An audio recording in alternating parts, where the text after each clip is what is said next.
Hey guys, it's Celestia, and every time I ask you guys what you want me to talk about on my channel, there is one topic request that I get more than any other: commissions. And that's not exactly surprising. I mean, commissions are, for many artists, the backbone of their art careers. They're often the first way that artists start making money from their work, and they usually continue to account for a significant portion of their income even as they end up diversifying and branching out in terms of the ways they make money. This means that beginner artists, professional artists that have been working for years, artists with day jobs just taking commissions on the side, pretty much any artist that's even dabbled in selling their work has some experience with commissions. And as a result, most artists are interested in them as a topic. Specifically, most artists are interested in figuring out how to get more of them. I mean, if commissions are your livelihood or even just a portion of your income, you're naturally gonna want to get as many of them as possible, and that's easier said than done. I don't know anyone who hasn't struggled to get commissions at some point, and honestly, most people I know, myself included, still struggle with it regularly. Selling your art online when you're competing with hundreds of thousands of artists also selling their art is anything but easy. And honestly, based on the oversaturation of the art market, I think getting commissions is always going to be something that's difficult, even if you're doing everything right. But doing everything right does make it easier, which is what we're going to be talking about today. Because in all likelihood, you're not doing everything right. Today, we're going to go over the top 9 reasons you're not getting commissions and what you can do to change that. But first, let me take a moment to talk about today's sponsor, Artistry, because to get commissions, you need a reliable platform to accept them on, and by God, guys, I think we finally have one now.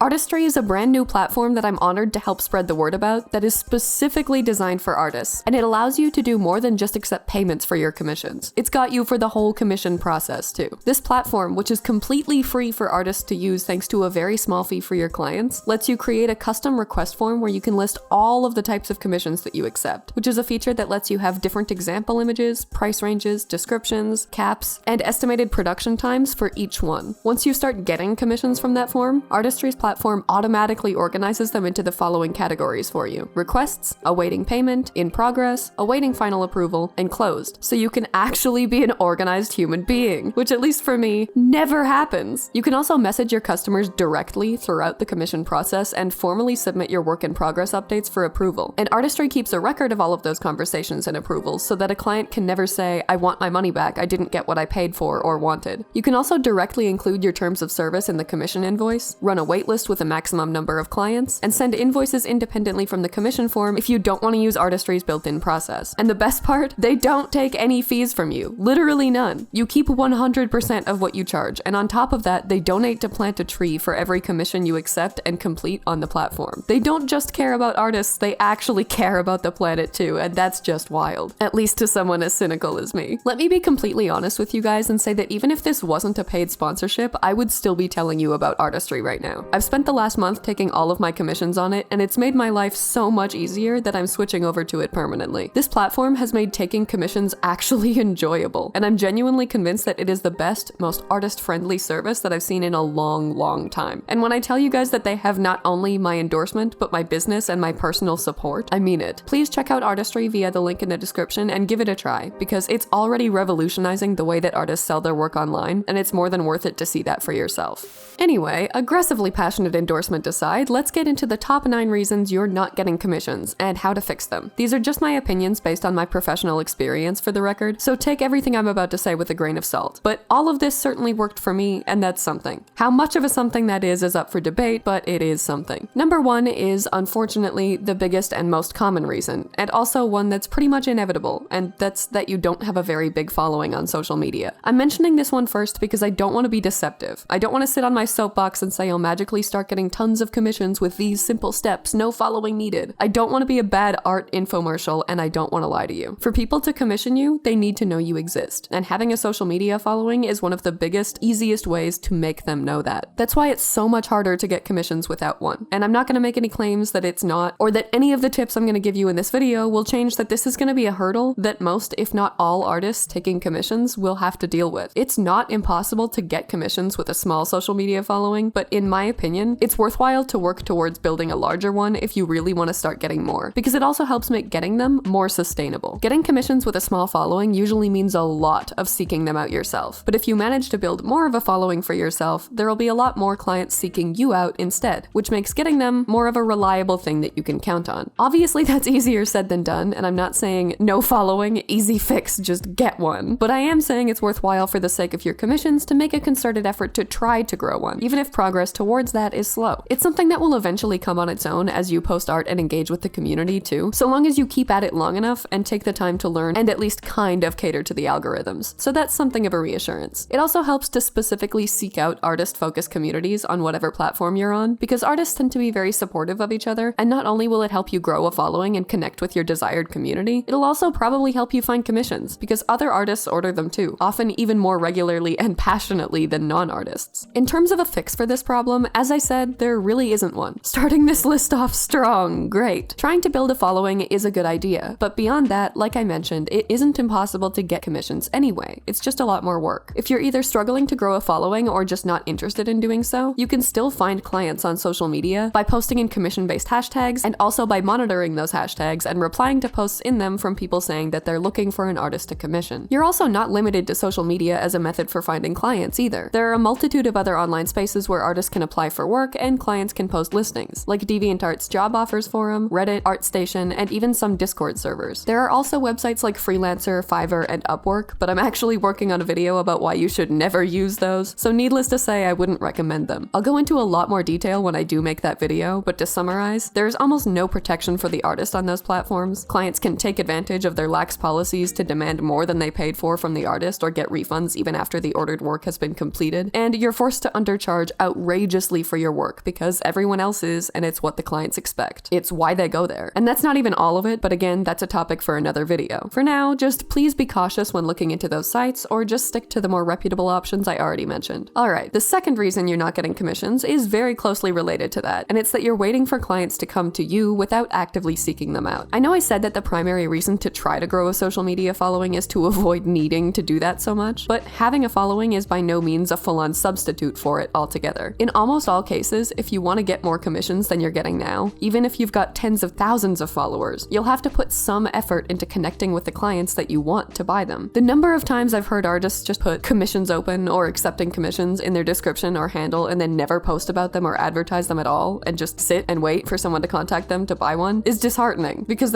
it's not effective. I mean, if you follow me on Twitter, you'll know that it's in my handle, but that's just because it works as a first step. You still have to post at least somewhat regularly about your commissions, seek out freelance art job listings, or even posts online seeking artists to commission, and make sure that you're exploring every avenue through which you could connect with potential customers. Because it's not just that waiting for clients to come to you will not yield a lot of commissions, it's also that it not yielding a lot of commissions will be incredibly discouraging, which is something I see a lot, and I really hate seeing it. If you're expecting to get customers just by waiting for them to find you, it's going to be ridiculously disappointing and disheartening to consistently have that not happen for you. And the more discouraged you get by that, the more disillusioned you'll become with taking commissions in the first place, which might lead you to give up. It's not that your art isn't good enough or that people won't want to commission you. It's that for them to see that your art is good and decide to commission you, you have to make an active and consistent effort to connect with them first. Reason number 3 that you're not getting commissions also closely follows this point, and it's that you're putting all of your eggs in one basket. You're only advertising your commissions on one platform or to a certain group of people, and you're not venturing out to other markets as well. Now, I understand that in some cases, this isn't just because people are failing to advertise their commissions on multiple platforms. It's also because they don't use other platforms at all, and they want to keep it that way. And if someone looked me dead in the eye and told me I'm not touching Twitter with a 10-foot pole even if it got me 10 commissions a month, I would honestly struggle to blame them or suggest otherwise. If your reason for not advertising commissions on a particular form of social media is that you don't like or feel comfortable using that platform, I can't argue with that, and that's obviously your choice. But if you're serious about taking commissions and getting significantly more of them than you are now, I would strongly recommend to at least branch out to as many forms of social media as you're comfortable with. Because while there is a lot of overlap in terms of user base, you will inevitably find different audiences and customers on each, and being able to promote yourself to all of them will almost definitely be better for business. In my experience, if I get 10 commissions in a month, I'll usually get them all from different places. As a rough estimate, I usually get 1 or 2 from word of mouth, those being commissions I get from people I know in real life or people who heard of me from someone I know in real life. A few from Twitter, a few from Instagram, occasionally 1 from from Facebook, and the rest from YouTube. And I started out only accepting them on Twitter, which meant only getting 1 or 2 a month back then. Branching out was one of the best things I ever did in terms of commissions, and while it would be a lot more convenient to only accept them from one place just for the sake of organization, it's worth it to connect with more clients instead. That's also something that Artistry can help with, because using your commission request form link, you can keep all of your commissions in one place across all the platforms you initially accepted them on, and you can contact clients from there rather than relying on the DM system of that platform. One of the things I mentioned though brings me to the next reason you're not getting commissions, number 4, that you're not using word of mouth to sell them. Word of mouth is one of the most underestimated, under-discussed methods of marketing out there when it comes to art, and it's because social media has pretty relentlessly overtaken its spotlight. When you can reach hundreds of thousands of potential customers by posting on Twitter, it can seem pretty redundant and pointless to try to advertise your work to much smaller numbers of real people that you know in person. It's also scarier. They're people you know, they're your friends and family, and you're talking to them in person. It can feel a lot more daunting and anxiety-inducing to basically feel like you're pitching your art to them, and it can also feel inappropriate or rude to bring work into a personal relationship. But what I mean isn't that you should go up to your mom or coworker or best friend and start trying to sell them a commission. What I mean is that you should just let those people know that you are accepting them, because number 1, people are more inclined to turn to people they know when they need something done, because there's trust there that they wouldn't have with a stranger. And if they end up having art needs at any point, they'll probably end up looking to you to meet them. And number 2, even more importantly, they'll probably end up recommending you to anyone they know who mentions having art needs. And the more people you have getting your name out there and establishing confidence in you and your work throughout larger communities, the better. I know it sounds like a long shot, but it's really not. Some of my biggest and most regular commissions have come from people who heard about me from my friends and coworkers that knew I was accepting commissions and recommended me as a result. And actually, my first ever big job was because of word of mouth networking. My uncle, who plays poker semi-professionally, commissioned me when I was like 17 or 18 to draw a few of his poker buddies as wizards, because I think people called them poker wizards or something. Honestly, it's been way too long for me to remember it even vaguely clearly, but the point is that I drew these 2 dudes as poker wizards, and it was a pretty cool time. And I never thought anything else would come of that, but as it turned out, one of those poker wizards had a wife who worked in marketing for an investment firm, and she reached out to hire me to design her whole staff as futuristic fantasy characters for marketing purposes. So long story short, drawing 2 poker wizards for my uncle turned into my first ever large-scale freelance contract, all because of word of mouth. It is such an unbelievably underestimated tool that artists these days don't utilize nearly enough, and it's so easy too. Literally all you have to do is talk to people about the fact that you do art and are willing to do it for money, and talk about it regularly enough that the people around you know and start recommending you to people. It's no different than any other trade in that way, and getting people talking is honestly invaluable when it comes to getting more commissions. Next, the 5th reason you're not getting commissions. You're making it too hard for clients to either order them or even know that you're accepting them. You have to keep in mind that, again, you're competing with hundreds of thousands of other artists no matter what platform you're taking commissions on, and that means that many clients aren't going to be willing to put in the extra effort to get a commission from you when any of those other artists makes it easier to do so. What I mean is, like, if someone likes your art, but it doesn't say anywhere in your handle, bio, or immediately available information that you're taking commissions, but they've seen 20 other artists whose art they also like make it clear that they are, it's not super likely that they're going to put in the extra effort to DM you to ask if you're taking commissions when they could avoid that hassle and message one of the other ones that they know are. Even in my experience as a marketing consultant for an organization, when we were hiring artists, if we weren't sure if an artist of interest was accepting commissions or not, we would put them way lower down in the list of terms of people to contact, simply because we didn't have the time to ask them all for that information. I found that in almost all cases, it's best to have commissions open or something similar somewhere obvious and clear, like in your bio, handle, card, or link tree, just to make sure that anyone interested doesn't need to wonder and potentially lose interest in the process. This logic also applies to how you accept them and how you advertise them. Again, it's more organized and streamlined to accept commissions in only one way, be that by email, DM, or even Artistry commission request form. But forcing clients to accommodate that might also end up being a deterrent. For example, if you only accept commissions via DM, but the interested customer only uses email, the fact that you're unable or unwilling to accommodate an alternate method for them will likely lose you their business. Whenever possible, it's better for business to make ordering your commissions as accessible as you can to every possible demographic, so that they don't turn to someone else who did make it easier. And that means clearly and straightforwardly advertising exactly how they can order one with as few extra steps needed as possible. How you advertise your prices is another point of contention here. I've heard some artists advise that you not use commission sheets with flat prices or even advertise your prices at all, but to instead charge on a case-by-case basis and force clients to come to you to inquire about your prices, at which point the two of you can negotiate the best possible rate. I can understand why people recommend this, as it's certainly the best case case scenario for you as the artist, but in my experience, clients don't like that, and I don't really blame them. It's really awkward and uncomfortable to have to message an artist to discuss commission prices, especially if their prices end up being higher than you can afford, and then you're forced to decline and back out, and it's so uncomfortable for everyone involved. And personally, on the client end, if an artist's prices aren't readily available, I won't commission them, just out of the pure anxiety that comes with having to ask and open myself up to that conversation and potential conflict. And while I obviously don't speak for all or even many potential clients out there, I'm pretty sure there are quite a few people who feel the same, and quite a few more who will avoid commissioning an artist whose prices aren't publicly available simply because the hassle of finding them out isn't worth it if they could just hire another artist whose prices they can see instead. Whether or not you decide to make your prices public is completely up to you and what you find the most valuable and important, but I do think it's worth considering that when it comes to making it too hard for clients to commission you, not having them public and easily accessible is a notable factor. Ease of access also brings me to number 6, the next reason you're not getting commissions, which is that your portfolio doesn't show what it should, and that could mean a multitude of things. The first, relating back to that ease of access that's so important to offer potential customers, is that your portfolio doesn't have enough relevant examples to the types of commissions that you're selling, or that those relevant examples are too hard to find. For example, if you're trying to get furry art commissions and the majority of your portfolio is realistic landscape paintings, you're probably not going to get any commissions because your clients can't see enough examples of the work that they would be interested in getting from you. In that case, I would recommend that you either have multiple portfolios for multiple purposes, or you do what I do and separate your portfolio into the different categories of work that you're offering so that no matter what someone might be looking to commission from you, they're just a click away from seeing the examples of it that they need to make that decision. Just make sure that whatever you choose, you keep it organized, because if the art that you show there is too varied and all over the place without any way for potential customers to organize it, a great deal of them will probably not want to put in the work and sift through it all, or will think that those examples aren't even there at all. The other problem you might have with your portfolio is that you haven't updated it to include enough of your best and newest work, or you haven't removed enough of your older work that no longer reflects your current skill. I've mentioned this before in multiple other videos, but your portfolio is not like your social media. It isn't somewhere you should post all of your art. It's somewhere where you should post your best art. This is the art that's supposed to convince people to commission and hire you, which means it's incredibly important that you specifically select the pieces that you think will do so. And be careful not to include any art that you're no longer proud of or no longer feel might impress a potential client. You may still like your older art and want to keep it on your social media, and obviously that's completely fine, but your portfolio isn't the place for it, because clients might be deterred by not knowing for sure what kind of skill level to expect from you. To build a little more on my point of your portfolio having too many varied, different types of work, the 7th reason you might not be getting commissions is that your work itself is too varied. This is one of my more subjective points, and it's one that's really just based in my opinion, so take it with a grain of salt, as you may have a completely different experience. But it's something that I used to do and found a lot more success when I stopped doing it, so I thought it was worth mentioning. If you're someone with a multitude of different styles who draws a multitude of different subject matter, advertising commissions for all of them might not be your best bet. Being a jack of all trades and marketing yourself as being able to draw anything a client could want is not necessarily actually all that appealing to clients, because while you might reach a wider range of them, you might impress fewer of them. What I mean is that while the old phrase jack of all trades, master of none isn't always accurate, it does tend to hold relatively true in this case, and being kind of good at a lot of styles and subject matter often means not being exceptional at any of them, and being exceptional at one is going to get you more commissions than being okay at a lot. I know this is particularly tough when you're studying at the same time as you're taking commissions, because branching out and doing multiple styles or subjects is an incredibly important part of studying and growing as an artist, but I would still recommend that you pursue those other styles and subject matter independently from your commissions, at least for the first while, because it's not just your skill that can impact this issue, it's also your client base. If you master one genre or type of art that you enjoy the most and focus on promoting that to customers for commissions, you'll build a consistent and loyal base of clients that are likely to come to you first for all of their commissions within that genre, because it's what you're known for. It's also noteworthy that people who order commissions of certain types usually talk to other people who are interested in similar commissions, and if they start recommending you, you're right back to another form of word of mouth that will likely net you a lot more work than you were getting before. And it's not like you can never branch out past that later on. Once you have established that client base, you can easily start offering new types of commissions based on the other styles and subject matter that you like or have been working on, because now you're selling them to customers who already like your work and feel confident ordering it. And then the cycle kind of begins again with the new style or type, because even if only 1 or 2 customers are interested in it, they'll likely recommend you to others who are, and your client base will eventually grow to include and accommodate that. The next reason you're not getting commissions, number 8, is very closely related to that, and it's that you're not connecting with your target audience, or maybe you haven't found it at all in the first place. Prioritizing one particular style style or type of art that you're accepting commissions for primarily is the first step towards that, because at least in my experience, trying to sell to everyone rather than doubling down and trying to sell to the people that are most likely to buy them is usually going to end up selling to no one. But that is just the first step. Once you've figured out who your target audience is based on what you're trying to sell them, you have to make sure that you're trying to connect with them in the best possible ways. For example, when I sell my traditional paintings, I don't do so on my Twitter account where people are used to seeing my digital anime art, nor do I do so with the same marketing strategy. I generally sell paintings and take painting commissions on my personal Facebook account where people know that I do them and I know people are interested in them, and I don't list them on my Etsy or have flat rate prices clearly displayed, as I charge based on complexity and time spent. My target audience there is specifically people who know me personally or have had me recommended to them by someone who does, and the way I connect and market to them is very different than the way that I market every other type of art that I do. My digital art commissions are more easily marketed on my usual social media because my target audience that wants cute anime girls drawn in my style is usually already catered to by that social media, as the communities that I'm in there are already the same communities that are interested in that. But it's worth taking a closer look at what specifically you're selling and what your ideal target audience is based on that, because it could very well be that a significant portion of that audience is using a platform or hashtag that you're not, and you're subsequently missing out on potential customers. For example, if you're selling furry commissions on Twitter and Instagram within the furry communities, you're probably getting some business because that's a significant portion of your target audience that you're promoting yourself to. But further analysis would show that DeviantArt, Fur Affinity, and even Discord are other prominent and promising places where your art would probably be very desirable, and you could be getting business by branching out there. I've seen too many artists establish what their target audience is without doing any of the follow-up work to find where they are and how to appeal to them more directly and consistently, and it's a problem that's very easily remedied. And finally, the last reason you're not getting commissions, number 9, is one of the biggest ones, that you're just not marketing yourself well. Unfortunately, being a freelance independent artist means basically doing 2 full-time jobs for your business, the art and the marketing. This is especially difficult given that these are 2 very different fields requiring very different skill sets, so being good at art has almost no bearing on whether or not you're able to market that art well. That means you basically have to start studying and researching an entirely new field, at least to some extent, in order to maximize how much you can actually get out of an art career, and by extension, how many commissions you can market yourself into getting. And frustratingly, your success does seem to actually be more dependent on your marketing skills than your art skills. You can be a much better artist than someone else, and they can easily end up with a huge platform and more commissions than they have time to accept if they're better at marketing than you. Because as I've mentioned in previous videos, being good at art isn't enough to stand out and set you apart anymore. Social media is taking over the world, and artists everywhere are posting all of their work on it, with the vast majority of them being pretty damn good. That means that audiences and potential clients no longer see good art as being impressive, but rather as being the expected standard for all artists. This means that you have to do something different to stand out and get their attention and establish some kind of personal connection, a topic I'll be covering more in the Art School Part 2 video coming out soon. And it also means that you need to be good enough at marketing to get their attention with the way that you're selling your work and not just your work alone. Personally, I had the advantage of working as a marketing consultant for many years and many clients throughout my art career, which helped me learn the ins and outs of what I needed to know for my own work. But before I did have that opportunity and subsequent knowledge and experience, I pretty much got no business online with my art and worked exclusively for clients that had heard of me through word of mouth offline. It wasn't until I did learn the marketing side of things that I really started to see some engagement and commissions coming in. And it's something that I can't recommend looking into enough for anyone with a small business of any kind, especially those based on art. I've linked a series of SKILLSHARE courses in the description if you're interested in learning more, because ultimately you don't really need more than that. You don't have to thoroughly study and work in marketing to learn enough to implement in your business. You just have to learn what applies to you, and that's what makes SKILLSHARE courses on topics like this so valuable. I'm not sponsored, I'm just passionate. Again, I'd encourage you to spend some time looking into marketing for art and small businesses yourselves, but I will go over some of the biggest marketing mistakes that I see artists make in terms of commissions now. First, you're not posting enough, or you're not posting enough commissions, or both. Most people know by now that almost every social media platform's algorithm is tailored to prioritize and promote creators who post often. And while I understand that making enough art to actually meet their standards for frequent posting is unbelievably difficult, I do think it's worth at least trying to post once a week in order to meet their bare minimum, as well as to keep your audience engaged. It can also be helpful to share every part of your drawing process on social media, as that'll give you more content to post. For example, if you wanted to post 4 times in 1 week, that doesn't necessarily mean you have to make 4 completed art pieces. You could just make 1 piece, but post the sketch one day, the line art another, then the flats, and then the final, therefore spreading out your engagement more beneficially without making more work for yourself. On Instagram specifically, I would recommend posting those work in progress shots specifically on your stories, and just posting posting the final as an actual post in order to avoid cluttering your page, but it's up to you. It's also important to post finished commissions whenever possible too, so long as you've confirmed with your clients that they're okay with it, because it's a fantastic way to not only show off your art to potential new customers, but to subtly remind them that you are accepting them, and that they could get one just like the one that you posted. I know this only works if you're actually getting commissions semi-regularly, but you can still reshare some of your older ones intermittently if you're not, because so long as you're not resharing the same pieces too often over and over, it'll achieve the same result. Another thing I see a lot of artists do wrong in terms of marketing is advertising themselves too aggressively or desperately. I understand that a lot of artists out there are very discouraged and even upset by not receiving enough or any commissions, and I don't blame them for feeling that way. I've been there and I sometimes still am there, and there's nothing wrong with feeling like that. But posting, "No one's commissioning me, I'm so depressed," is not only not going to get you clients beyond potentially a few friends that feel bad or care about you, it's probably going to alienate potential customers that now feel like you're trying to guilt trip them into buying from you. It also comes across as incredibly unprofessional, which isn't a vibe that you want to be communicating to people that you want to hire you professionally for obvious reasons. Even if you're not feeling positive about your commission situation, putting on a positive attitude publicly and remaining professional and steadfast is much more beneficial in the long run. You're allowed to be upset, but I would strongly encourage you to share those feelings with friends and family rather than the same social media audience you're trying to get commissions from. Similarly, if you're too aggressive about how you're marketing your work, you might come across as pushy or obnoxious, and you might make both friends and potential clients uncomfortable. It's one thing to let people know that you're accepting commissions, but it's another thing entirely to used car salesman them and try to convince them to order from you even when they either didn't express interest or even explicitly said they weren't interested. This is also something that happens a lot on Twitter in particular, where someone posts, "I'm looking for an artist to commission, drop your info and examples in the replies," and then artists will not only reply to them, but go into their DMs and practically harass them into responding to try to get their business. It happened to me when I was looking to commission a VTuber model, and I had upwards of 10 artists simultaneously saying, "I can do this, hire me. Have you decided yet? Here, I'll give you a discount. Hello? Are you there?" And getting progressively more aggressive, and it's a pretty common problem. I understand that it's important to be tenacious and confident, but not to an extent that you're making all of your potential clients uncomfortable. The opposite of that is also a common problem though. Artists marketing their commissions without confidence. These are the people who will say, "I know my art isn't very good, but my commissions are open, so." Or, "Yeah, my art is pretty bad, so I'll lower my prices if you commission me," and stuff like that. I understand the insecurity. I experience that insecurity still now to this day, but it's once again something that you should be trying to keep to yourself or venting to loved ones privately. Because if you have outwardly zero confidence in your own work, clients aren't going to have any confidence in it either. Or worse, asshole clients will take advantage of the insecurity you expressed and try to get you to lower your prices even more. Capitalism is a nightmare and it turns people into monsters, I swear to God. And if you don't have to open the door to let them be monsters to you, you shouldn't. All of that is to say that it's important to remain both professional and approachable on any platform you're seeking commissions on, which in large part comes down to avoiding those primary pitfalls. You don't have to be using your customer service voice in every tweet or something, but you do have to keep in mind how potential clients might be perceiving you based on what you post if you want their business. This next marketing mistake is one that people might not actually consider a mistake at all, and it's not taking advantage of targeted discounts and sales. Some people say that when it comes to art specifically, you should absolutely never do sales or discount your work, and I understand where they're coming from. It can set a precedent for people haggling with you or expecting discounts, and you obviously want to avoid having customers feel like they can lowball you for a lower price if you can. And if your preference is to avoid sales and discounts as a result of that concern, or even just because you don't feel comfortable charging anything less than full price for your art, that's totally fair, especially given the fact that most artists don't end up charging minimum wage even at full price in the first place. But if you are someone who is comfortable taking a small amount off of your prices for the sake of getting more clients, there are a multitude of ways you can do so in more intuitive ways than people think. I don't mean just saying, "I'm giving 25% off commissions this week because I need more." I mean saying, "Here's a thing I love drawing. I'll give all customers who order commissions of that thing 10% off." Or, "Hey, a lot of my customers are ordering commissions of their D&D characters. I'll offer a small bulk discount if they want to commission all of the characters in their campaign." Or, "It's Halloween. Here's a coupon code for spooky themed commissions." Or, "If you guys share this post and help me hit 2,500 followers, the first 5 people to order commissions will get 25% off to celebrate." Targeted sales and discounts are basically marketing campaigns tailored to your specific target audience. And if you're okay with taking a small hit in terms of how much you're making per commission, they can be incredibly effective in terms of getting you more of them. If this is something that you plan on doing long term, I would recommend factoring that into your initial commission cost. Like, if you're regularly giving 25% off of your commissions for these marketing campaigns, it would be a good idea to add a 10 to 15% increase on your base cost for commissions to try to recoup some of your losses and make it a more sustainable practice for you. Finally, the last marketing mistake I see artists make when selling commissions is failing to establish a personal connection with potential customers. As I mentioned, competing with so many other artists for business means having to do something more than just be good at art to stand out, and the easiest way to achieve that is by connecting with them personally. Give them a reason to want your work in particular, or to want a commission at all. Compared to selling general merch, commissions actually are already a form of personal connection. Instead of trying to convince a customer to buy something you already made, you're convincing them to buy something custom that they want. So in that way, the connection is already there. And if your potential client already knows they want a commission, you don't really need to build upon it much further than that, because at that point, this marketing requirement is already fulfilled. They know you have the supply and they have the demand. But you also need to consider that you're also marketing your commissions to people that might not have been looking for one in the first place, which is where you have to put in a little extra effort to try to connect with them and show them the value in buying one where they may not have seen it beforehand. The easiest way to do this is give your art a function. Don't just say, amongst other things, I accept headshot commissions. Make specific posts like, are you looking for a new social media icon? Here are my examples and prices. It's literally exactly the same commission, but now that headshot has a potentially more appealing purpose and functional use to customers, whereas before they may not have considered ordering one because they didn't see the point. A lot of the way you market commissions comes down to convincing clients that your art isn't just a luxury they should buy for the sake of liking your art, but it's also something that's filling a need that they already had. Anyway, it's hitting me that I've been rambling for a ridiculous amount of time now, so I'll end this video here. Hopefully you guys found at least some of this to be helpful, and I hope some of these points are things that you'll be able to use to find more commissions yourselves, because I know how demoralizing and disappointing it can be to spend long periods of time not getting the commissions that you want or even need. If you have other tips or mistakes and fixes that I didn't mention here, please leave them in the comments below, because the more valuable information we can compile here for struggling artists, the better. Thank you guys for watching, and I hope you enjoyed today's video. Special thank you as always to channel members Cafe Soleil, Joseph Solomon, Unknown Code, Lucian Azapa, and Abyss Reborn, as well as patrons Batman, Kyle Lowe, Blue Swanson, This Is Totally My Name, Unity, Cora Fear, Jamisha Walker, Shirome Artiste, Alengshi, Soul Crystal, and Kim Yen for their support, and I'll see you in the next one.